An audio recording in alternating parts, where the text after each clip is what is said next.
Hello. I'm Unlike looking any at you or down the barrel. This interview is going to be unlike any ever before. Thank you. This is Michael 7, Michael, aka 7, and we're here at WinterCon representing Geekcaster with Celia Rose Gooding, Yes. the one and the only, the new generation Uhura. Wow, your shoulders. How does that feel? Well, today they're a little sore, but sorry, I just want to make sure I'm getting this right. Am I looking at you or looking at the camera? You can look at the camera. Great. Or you can look at me. I would like to look at you Oh, because you're let's who I'm go. talking to. That's right. Let's go. But it feels amazing. I joke often that I have no idea what it feels like because it's less something that's a feeling and more of an action, and it's been such an incredible opportunity for so many reasons. It feels great to honor Nichelle's legacy in such a way. It feels great to sort of put my own zhuzh and spice on the character. I've been nothing but fortunate, and I try to lead with gratitude because that's the only accessible feeling. If I try and think about the magnitude, I often describe it as trying to swim through a tsunami. It's just not possible. You got to let that current take you, and you land where you land. It's surreal for me because before we started this interview, I was saying that what side is that? This is my right. So to your right. This is my right. Yes. So I was sitting where you were sitting, and to your right was the queen herself. The legend, the icon. Yeah. Yes. That's so cool. And, Nothing is a coincidence, by the way. And to interview you, passing the torch in a way, in my mind, and her energy, and you have such great energy. Thank I mean, you. oh my goodness, I gotta cast you in my next comedy or Please. something. We need to talk or figure something out. You're great. You're great. Thank you. What is it you feel that's keeping you so grounded and humbled in with this opportunity?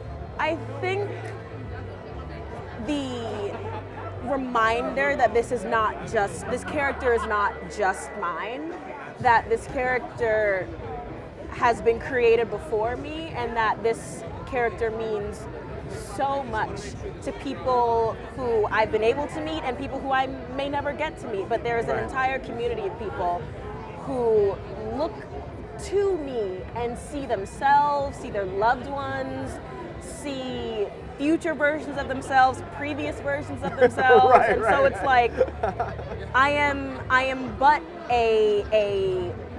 I'm but an avatar for a lot of people to download themselves onto and into, and separating it from myself. That's what keeps me grounded. Reminding myself that it actually, while all of these incredible things are very much happening to me, it has nothing to do with me and everything to do with what this character represents.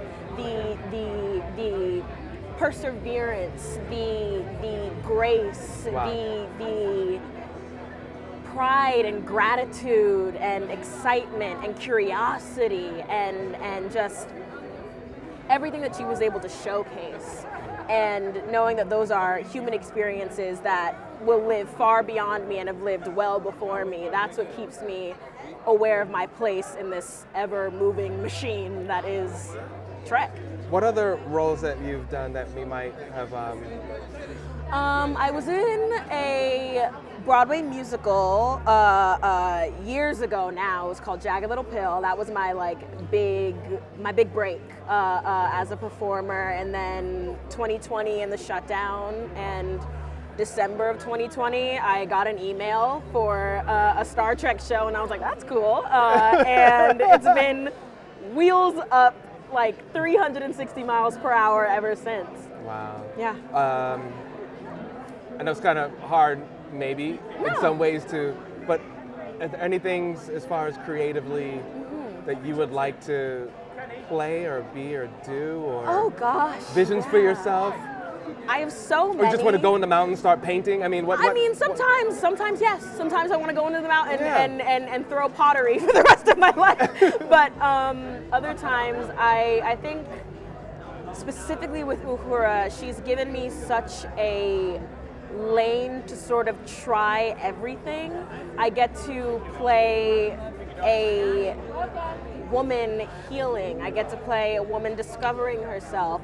I get to do the coming of age stuff. I get to do the horror, the action, the romance, the comedy. Now I'm glad you mentioned that. What is the time frame that this takes place? For this? Is it like a total reboot? Or? It's a prequel. So this is basically Strange New Worlds is a prequel. It's everything before the pilot. So the pilot of the original series of Star Trek originally was Captain Pike. And then after the pilot, we moved to Captain Kirk. But this is sort of Captain Pike's story. And him working with Spock and him working with Uhura and Number One and Nurse Chapel and Dr. Mbenga. And then we have new characters. We have Lieutenant Ortegas and Security Officer La'an, Noonien Singh. We just have so many. I think the thing that makes a prequel very cool is that we get to explain why everything is the way that it is. And so we get to learn why Uhura is this person. We get to see what experiences shaped her into her credentials. Exactly. Well, like how she's got the receipts. Right. So we showing like she didn't roll up on the bridge one day just like I'm this cool linguistics lady. No, she was been in the trenches.